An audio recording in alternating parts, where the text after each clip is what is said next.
All right, folks, Roland Martin here on the campus of Prairie View A&M University. Last couple of years, actually not last couple of years, you have seen a number of top players give consideration to HBCUs. Howard University a couple of years ago signed the #1 basketball recruit in the country. This year, Jackson State signed the #1 dual threat quarterback in the country, Travis Hunter. That caused all of these folks to say, oh my God, what is Deion Sanders doing? What is Jackson State doing? Well, last night, Nick Saban, the head coach of Alabama, was at an event where they were trying to raise money for their program. And let's just say Nick opened a can of worms going after Jackson State and my alma mater, Texas A&M. Listen. And you've read about them. You know who they are. I mean, we were second in recruiting last year. A&M was first. A&M bought every player on their team, made a deal for name, image, and likeness. All right, we didn't buy one player.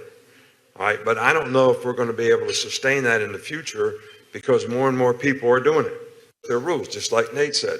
We have a rule right now that says you cannot use name, image, and likeness to entice a player to come to your school. Hell, read about it in the paper. I mean, Jackson State paid a guy $1 million last year that was a really good Division I player to come to school. It was in the paper, and they bragged about it.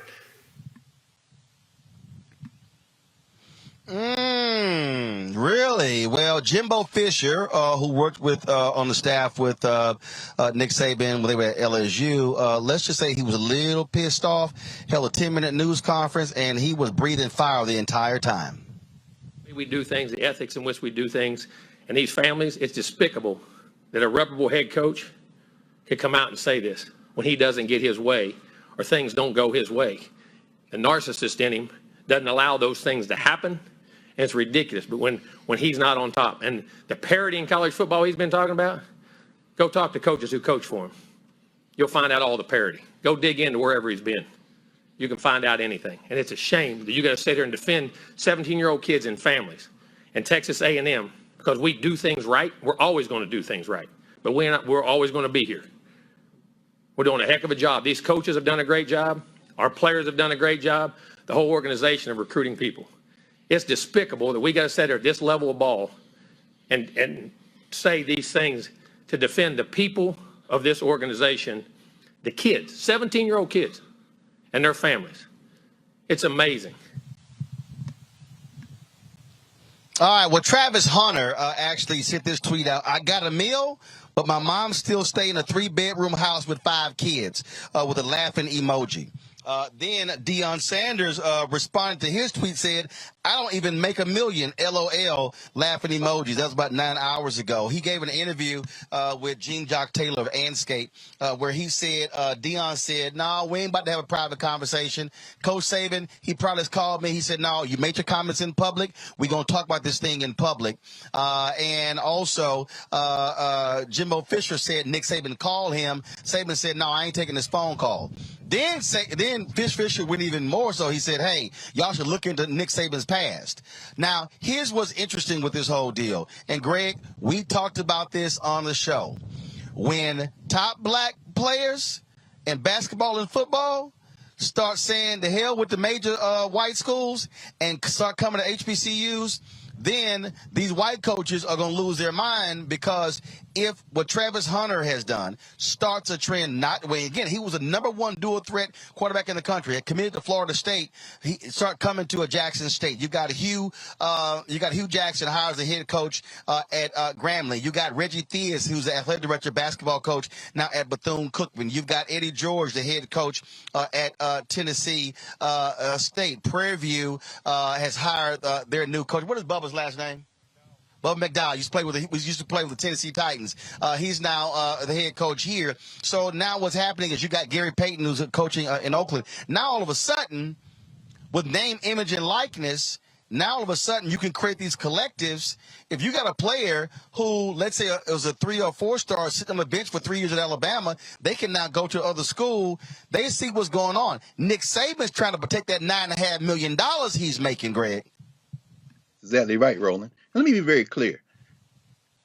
As far as athletics is concerned, every one of those quote-unquote major colleges are plantations.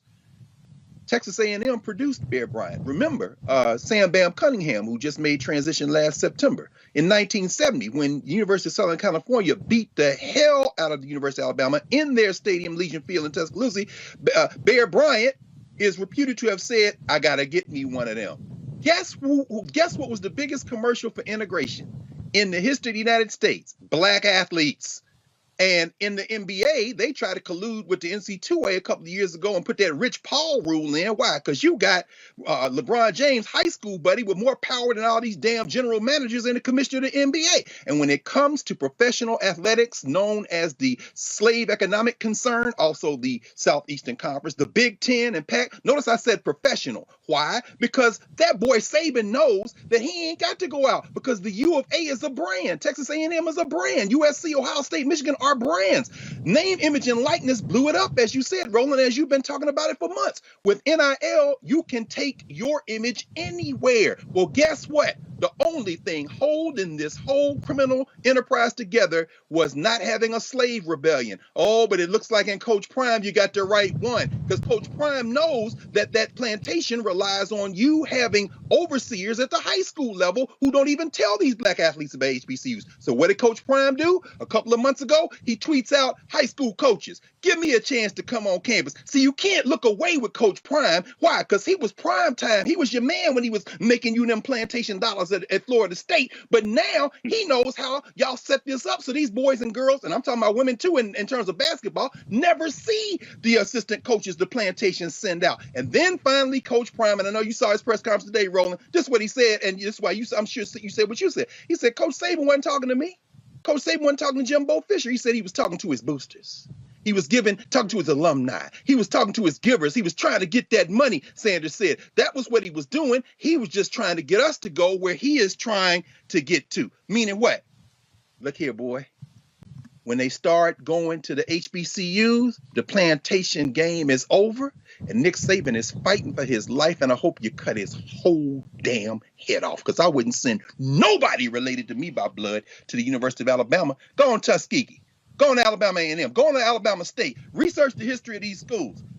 See how these NFL coaches used to come on the campus of places like Tennessee State and pick the brain of coaches like Joe Gillum Sr., whose son was the quarterback for Tennessee State, and who should have been in the Hall of Fame with the Pittsburgh Steelers and hadn't screwed him for a rag-ass arm quarterback named Terry Bradshaw. Go hear about Eldridge Dickey. We could talk about this all night, and you've talked about it so many times, Roland. No need more talk about that. That boy's scared. And guess what, Nick? You better be scared as shit, because they coming for you now, and they know where all the I'll give you some numbers, Larry. Alabama's athletic budget, $180 million. Nick Saban gets $9.5 million.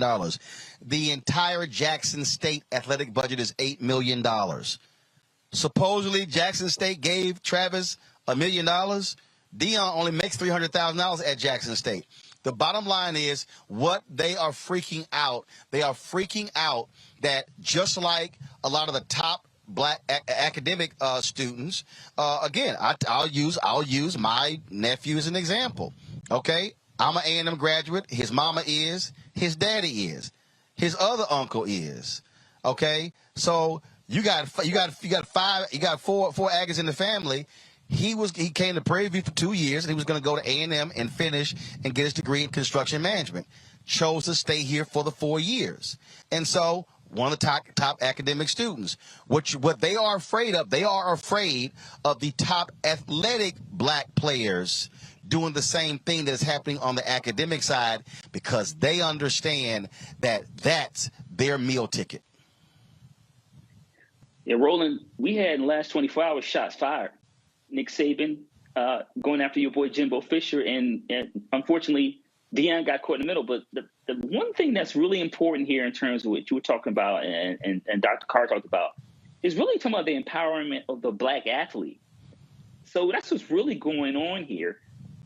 Financial, and then once again, NIL, controlling your likeness. We've been talking about for decades in terms of making sure that black athletes, because I'm really talking about black athletes here, have the opportunity to make money, because there's, universities selling jerseys, et cetera. But listen, you talked about it. Nick Saban is making plenty of money. He's trying to protect the UA in terms of how easy they can recruit all over the country. They don't just go to southern United States. They go to California to recruit guys. So these comments by Nick Saban is he's just trying to make sure he can continue to get the guys to get. And you're right, when Deion Sanders has been able to do what he's been able to do in terms of recruiting, and also the guys are coming through the transfer protocol that come from Jackson State also. But he shook at the foundation, and you're talking about hundreds of millions of dollars, right? So Brother Carr's talking about NCAA. It is basically a plantation, as he talked about. But once again, NIL, you're having these black athletes being empowered to go wherever they want to go. We just saw a transfer from Pitt, Addison transfer, wide receiver from Pitt, transfer from Pitt to USC. But once again, power and control. And Saban doesn't like, even though he's won multiple national championships, he always wants to be number one. And you talked about Jimbo Fisher used to be his former offensive coordinator. So there's a lot of some personal issues going on there. But listen, Jackson State and a few other HBCUs, Howard, et cetera, are going to be able to recruit these students because they have history. Jackson State had Sweetness graduated from there. Walter Payton, one of the greatest wide receivers of all time. Jackson State has produced Hall of Famers. So have several HBCUs. So when people making this argument about why going to Jackson State, they've produced like 4 Hall of Famers. So students, young black brothers and sisters that go there have an opportunity to play in the WNBA, go play in the NFL, et cetera, get a quality education, and people see their humanity at the same time. Reese, here's why coaches like Jimbo Fisher are losing their mind. And that is because players now get to get paid. First of all, he sat there and talked about, we didn't buy any players. Come on, Roland. Come on. Come on. A brother tweeted today that he said, I wasn't going to go public with this. He said, I've worked out with many former Alabama players who lamented that they made more money at Alabama than they were making on the practice squads in the NFL. Mm-hmm. Now, I don't know who Nick think he fooling. But if he actually thinks that we are this stupid, that Alabama has not been playing players, come on, bro.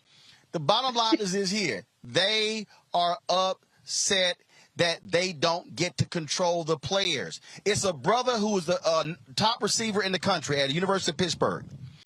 He has said, I'm entering the transfer portal. I want $700,000. You got a basketball. The University of Miami, one of their alumni has set up an NIL deal. They paid an incoming player, I think, $500,000 part of the NIL. Well, the brother who's already there is an All-American. He said, yo, if I don't get $800,000, I'm leaving. What they don't like, and then all these coaches, well, this is not right. The players are making decisions on where to go because of the money. Your punk ass deciding where to coach because of the money. Let's not sit. What they don't like, they don't. And then, last point, Reese, all these white coaches, a lot of them conservative. I thought y'all believe in the free market.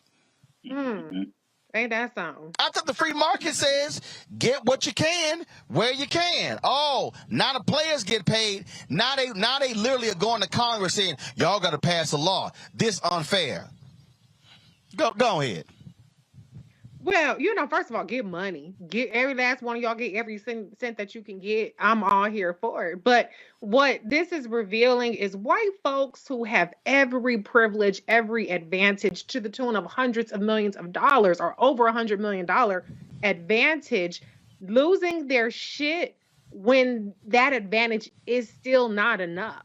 See, the thing is, the Nick Sabans of the world don't want black folks to have shit unless they're the ones pulling the strings. They want these players to be their mules, tilling the fields, making him $8-9 million or whatever. But God forbid that they get something out of the equation other than, nice meals at the dining hall, maybe get to ride around a nice car, free housing, whatever the situation may be. So he's salty. And he's just going to have to stay mad. At the end of the day, black schools have something that an Alabama school can compete with, and that's called the culture. It's called swag. It's called legacy. It's called history. And once more black folks and black athletes start realizing that their path doesn't have to go through these white schools and to be the boys on the fields for the Nick Sabans, they are in some deep shit. And so that's what he shook about. They're going to catch up. They're going to change the rules. They're going to have their money they can throw at the players. But this is his opening salvo to say that. But it's not just about the money. And it's not even just about the specific player. It's about the control that they're losing. And it's about the danger that Black athletes, knowing their worth, are valuing things beyond the white gaze of these, always championship schools. That's what's really dangerous. And that's what they want to nip in the bud. And Deion Sanders being such a disruptor is also what they have a problem with, because Nick Saban is a celebrated coach. All these coaches, white coaches, are celebrated coaches, but God forbid you have a provocative Black man who is really changing the game just with the way that he can relate to these Black players. So good on them. Stay mad, Nick, and just quit tripping, because we know your ass is going to be crooked and fucked up and all that other kind of stuff and get the players eventually. So you lost this one. You lost this round. Get over it. That's right. You lost, and guess what? I want every brother who's in sport get paid. If the law allows for you to get paid, ask for, because guess what? Nick getting paid, the school getting paid, they got TV contracts, they got endorsement deals, they having you signing helmets and jerseys, and you ain't making no money.